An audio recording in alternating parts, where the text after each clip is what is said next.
અમદાવાદમાં જગન્નાથજીની 148મી રથયાત્રામાં પહિંદ વિધિ કરી રથને નગરચર્યા માટે પ્રસ્થાન કરવામાં મુખ્યમંત્રી ભૂપેન્દ્ર પટેલ દ્વારા સોનાની સાવરણીથી રથની સફાઈ સેવાની પરંપરા નિભાવી મુખ્યમંત્રીએ ભગવાન જગન્નાથનો રથ ખેંચ્યો હતો.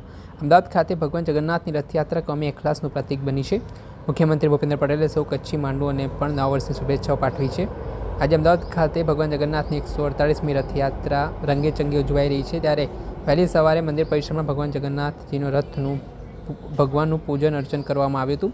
ભગવાન જગન્નાથની રથયાત્રા પ્રતિવર્ષ મુખ્યમંત્રી ભગવાનના રથની પહિંદ વિધિ સંપન્ન કરીને રથયાત્રાને પ્રસ્થાન કરાવતા હોય છે.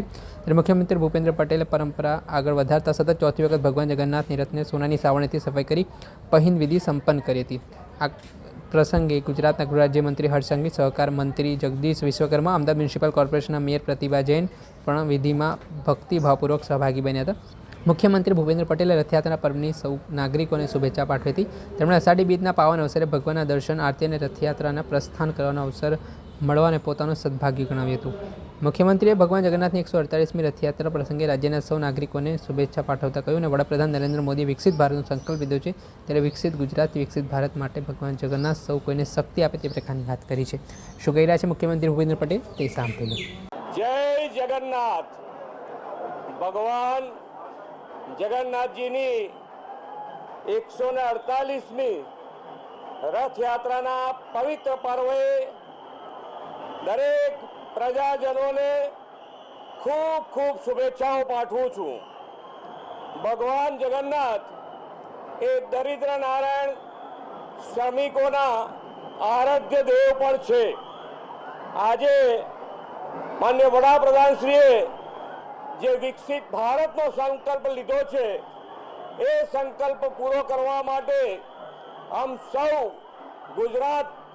વિકસિત ગુજરાતથી વિકસિત ભારત માટે આપણને સૌને ભગવાન જગન્નાથ ખૂબ શક્તિ આપે એવી ભગવાન જગન્નાથના ચરણોમાં પ્રાર્થના પણ કરી છે.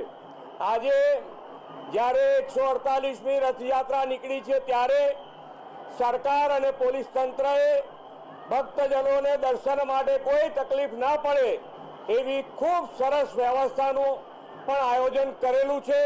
ખૂબ સારી રીતે ભગવાન જગન્નાથની યાત્રા એ કોમી એખલાસથી નીકળી છે અને ખૂબ સારી રીતે પૂર્ણ થશે. આજે જ્યારે કચ્છીઓનું પણ આ નવું વર્ષ છે ત્યારે દેશ વિદેશમાં રહેતા કચ્છી પરિવારોને પણ આજના વર્ષે નૂતન વર્ષ અભિનંદન પાઠવું છું અને આજે ભગવાનના ચરણોમાં પ્રાર્થના કરું છું કે દરેક જણની સુખ, શાંતિ અને સમૃદ્ધિ વધે. જય જગન્નાથ.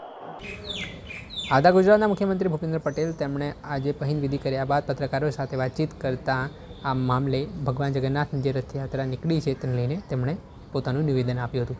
દર્શક મિત્રો, એન કવરેજ ન્યૂઝને આપ લાઇક કરી લો, સબસ્ક્રાઇબ કરી લો અને શેર કરવાનું ભૂલતા નહીં.